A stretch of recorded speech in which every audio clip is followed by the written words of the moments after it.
Paano ba gamitin at i-connect ang rain sensor module sa ating Arduino Uno? Tara, mabilis lang to. Kailangan natin ng Arduino Uno dev board, cord ng Arduino Uno dev board, rain sensor na may control board na kasama, at mga jumper wires. Ito ang wiring diagram sa ating gagawin ngayon. Unang step, kumuha ng dalawang jumper wires at ikabit ito sa ating rain sensor panel. Kunin ang control board at ikabit ang kabilang bahagi ng dalawang wires dito. Kumuha pa ng dalawang jumper wires at ikabit ito sa VCC at ground sa ating control board. Kunin ang huling jumper wires at ikabit ito sa AO pin sa ating control board. Kunin ang black na ground wire at white na VCC wire at i-connect ito sa 5V at ground pin sa ating Arduino Uno board. I-connect naman ang AO wire sa AO pin ng ating dev board.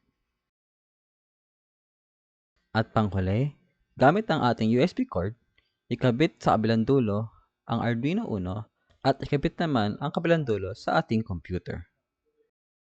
Gamit ang computer, buksan ang Arduino IDE. I-paste ang code at i-check kung anong port ang ginagamit ng ating USB. Para ma-check, punta ang Device Manager, then ports, at ayun, COM4 ang ating USB serial port. Punta ng Tools, Arduino Boards, at Arduino Uno piliin, Tools ulit, Ports, COM4, at i-upload ito sa ating Arduino board.